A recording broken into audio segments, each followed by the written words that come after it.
Ano naman kaya reaksyon ng palasyo sa mga bagong banat ng pangalawang Pangulo? Let's bring in our mobile journal, Julie Baiza.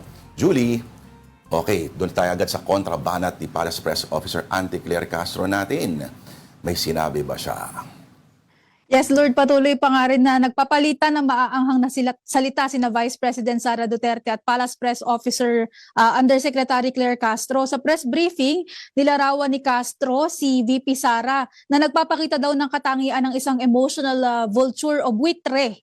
Nagpapanggap daw kasi siyang concern pero umami naman daw na ayaw niyang tulungan ng Pangulo sa mga proyekto na nagpapaunlad sa bansa. No, puro daw drama pero walang gawa. Mistula rin daw bulag si VP Sara at nananatiling bulag dahil ayaw niyang makita na may mga ginagawa or kung ano yung mga ginagawa ni Pangulong Bongbong Marcos.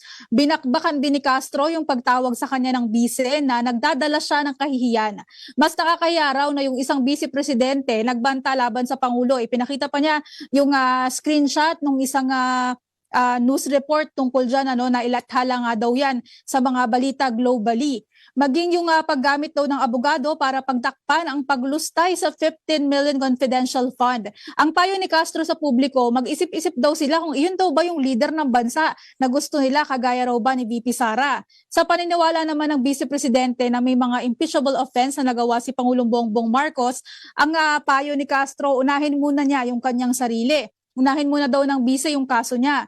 Isa pa sa sinasabi ni VP Sara na impeachable offense, yung pagtanggi daw ng Pangulo sa tuwing may nagsasabi na gumagamit siya ng illegal na droga. Ang buwelta ng palasyo, ulit, unahin muna ang sarili at mas magandang itanong daw sa kanyang ama. Hindi na rin pinalampas ni Castro yung bahagi ng pahayag ni VP Sara na nagsabing sana magkatuluyan daw sila ni PBBM. Puro daw paninira, insinuation at saka kaimoralidad yung mga lumalabas o nanggagaling na salita mula sa Vice Presidente. Kapwa raw sila pamilyado ni Pangulong Bongbong Marcos at mapagbahal daw sa kanilang mga asawa. No? Hiling pa ni Castro sa mga kaalyado ng bise, sana daw maturuan siya sa tamang pakikipag-usap or sa communications. Kasi para daw magkaroon ng katiting na ugali ng pagiging statesman.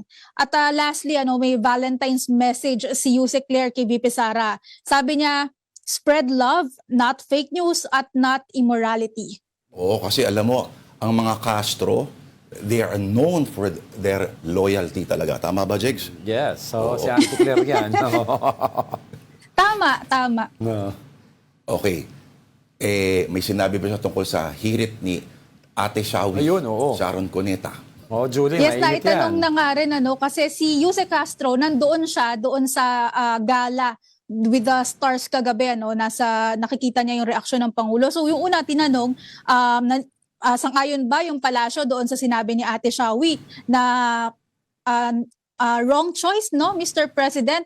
Ang sabi ni Yusek Castro, kung yun daw yung opinion ni Ate Shawi, malamang karamihan din daw sa mga kababayan natin, ay yun din daw yung nararamdaman. Pero ang Pangulo daw, ang nakita lang niya naging reaksyon, ngumiti lang. So nung tinanong pa namin further, ano bang reaksyon pa ng Pangulo, nagandahan lang daw sa awit na bituing walang ningning kasi nag-perform si Ate Shawi pagkatapos nung kanyang statement na yon. Paano kaya kung biglang sinagot siya ng Pangulo? Wrong choice baka mo. Kamusta si yung Yung easy.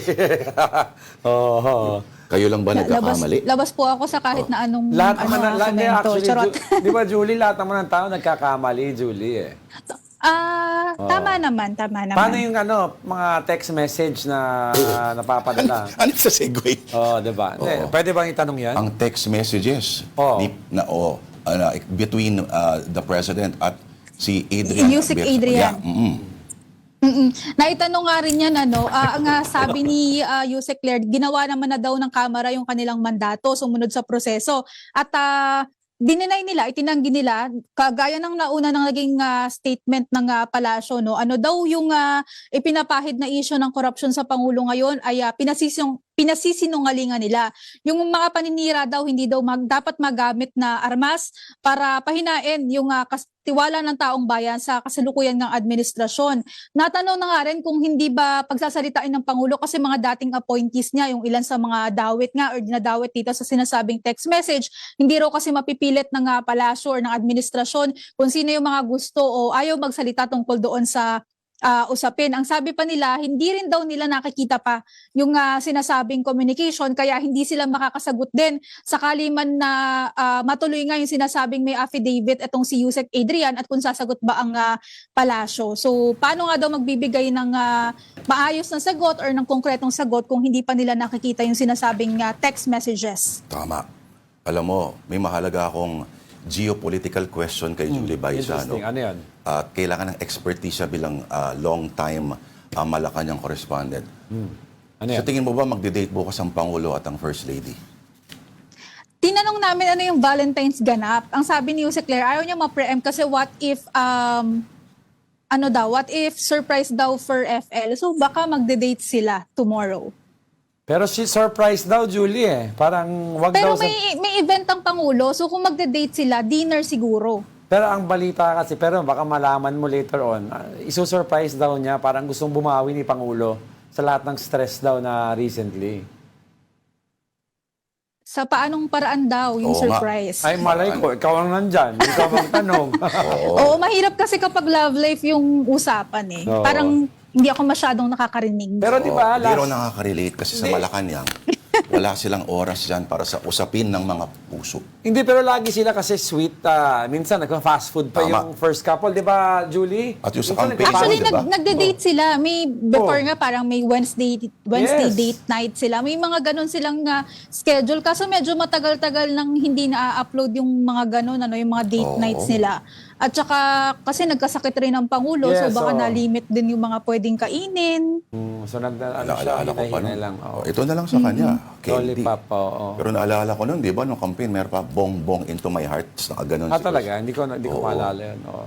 Mamaya, Oo. i-Google Pero si mo. Yusek Castro, nag-heart-heart siya dito. Naga-heart-heart. Eh, wala namang date si Yusek eh. Sa bahay lang daw siya eh. Pero may daw siya, Chuck daw yung asawa Oh, niya. si So, Chuck. Chucky. Oh. Eh, Chucky yung reference din nila ni Baby Sara, di ba? Nag-aaway sila. Chuck! Oo. O saan baka sa tayo mapunta niyan, ha? O, Julie Baizo, ikaw, saan may bang ganap mo bukas? Magbe-breakdown. Charez. Hindi, lang. Baka mag-jog po ako. Mag-jog daw siya. Ha? Gusto mo bang manawagan, Julie? Sa mga, baka may mga, Baka meron gusto magbigay sa'yo nito. yan, halimbawa, Julie, ano bang hinahanap mo? Baka ikaw naman ang masyadong mapili pagdating sa mga bagay-bagay na ganyan. Ano na po muna siguro? Work na muna tayo? Opo. Work, trabaho, ang hanap ni Julie Baisa. Very good. Tama. Alright. Dahil mas mahalaga kaysa pag-ibig, si Judith. Judith ng kuryente, tubig, credit card, at kung ano-ano. Judith. Alright? Mabuhay ka at maligayang araw na mga puso. In advance sa'yo, ng ating mobile journalist, Julie Baisa. Ah.